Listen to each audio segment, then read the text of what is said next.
The Silent Invader. Chapter 1. The Mysterious Plague. The colony of New Horizon had been humanity's shining beacon in the far reaches of space.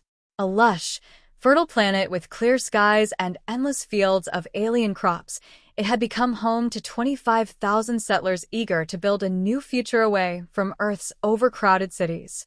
For 10 years, life on the planet had been peaceful, almost idyllic. But then, the sickness began. It started slowly. A few colonists complained of headaches and fatigue, dismissing them as stress or overwork. But within weeks, the symptoms escalated. Victims began coughing up a strange black fluid, their skin grew pallid, and their bodies weakened until they could no longer rise from their beds. The doctors were baffled. Tests revealed no familiar bacteria or viruses, only an alien pathogen that defied all human medicine.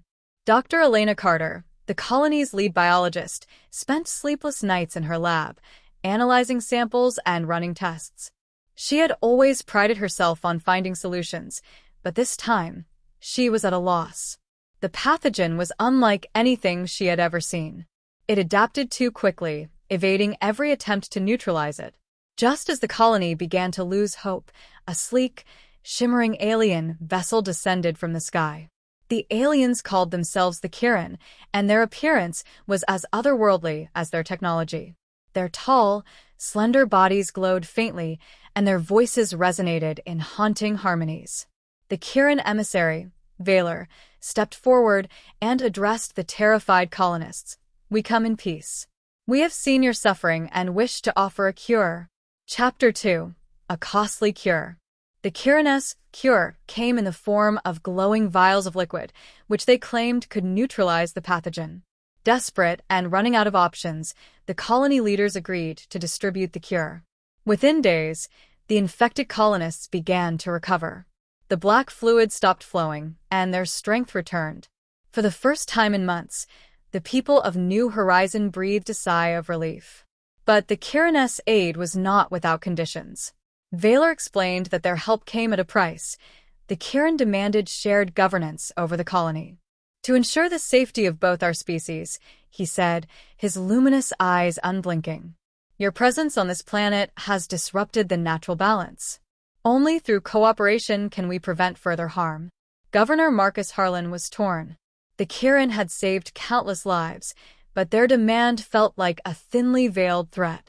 Reluctantly, he agreed to a temporary partnership, hoping to maintain peace. As the Kirin integrated themselves into the colony, they began to enforce strict environmental regulations. Fields were abandoned, mining operations ceased, and entire sectors of the colony were declared off-limits. The colonists grumbled, but none could deny the alien technology's efficiency. Crops grew faster, and the air became fresher. Yet, beneath the surface, tensions simmered. Chapter 3. The Hidden Laboratory. Dr. Carter couldn't shake the feeling that something was wrong. The pathogen had been too specific, too precise in targeting humans. She began investigating the origins of the illness, combing through old data and exploring the areas the Kirin had restricted. One night, she stumbled upon an abandoned Kirin facility deep in the forest. Inside, she found rows of alien equipment humming softly in the dark. Tanks filled with a glowing liquid lined the walls, each containing a strange, writhing organism. As she examined the data logs, a horrifying realization struck her. The pathogen had been engineered. The Kirin had created it. Her heart raced as she pieced the puzzle together.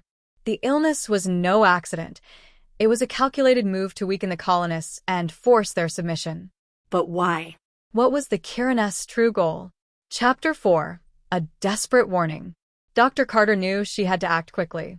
She copied the data logs and returned to the colony, sharing her findings with Governor Harlan and a few trusted allies. "We can't let them take control," she urged. "They've manipulated us from the start." Harlan was skeptical.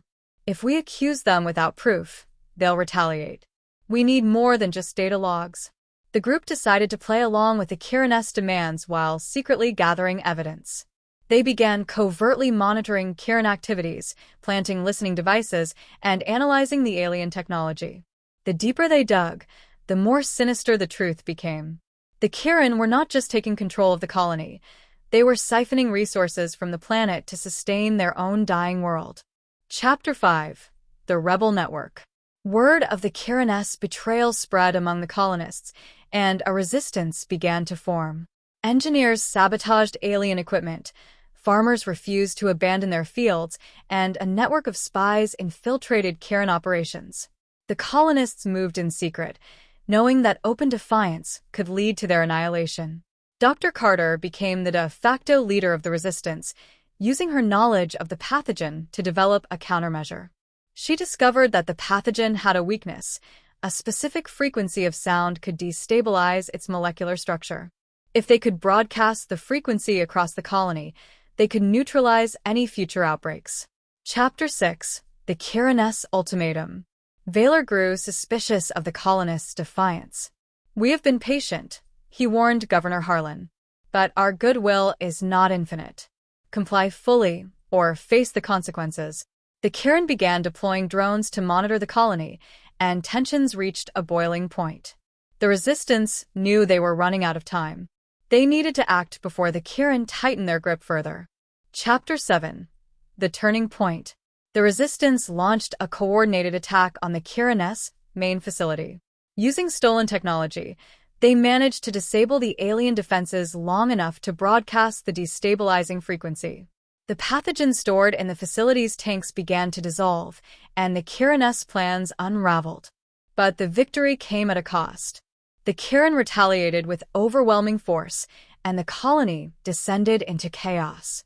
Dr. Carter and her team narrowly escaped, taking with them a device containing critical information about the Kirin's technology and motives.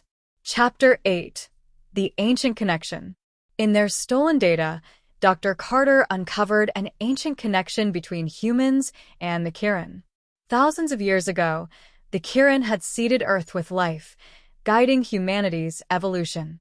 The colonists' presence on New Horizon was no accident. The planet was part of a network of worlds the Kirin had once controlled. This revelation divided the resistance. Some saw it as proof that the Kirin had a legitimate claim to the planet, while others viewed it as further evidence of their manipulation. Chapter 9. The Final Stand. With the Kirin's forces closing in, the resistance prepared for a final stand. Dr. Carter devised a plan to use the destabilizing frequency on a massive scale, targeting the Kirin's own biology. It was a desperate gamble, one that could either save the colony or destroy it. The climactic battle saw humans and Kirin locked in a deadly struggle. The Resistance's makeshift weapons clashed with alien technology, and the air was filled with the sounds of explosions and the haunting cries of the Kirin. Chapter 10. A Fragile Peace. In the end, the Resistance succeeded in driving the Kirin away, but at great cost. The colony was left in ruins, and many lives were lost. As the survivors began to rebuild, they faced a difficult question: how to coexist with the knowledge of the Kirin's influence on their history. Dr. Carter stood on the edge of a scorched field, staring up at the sky.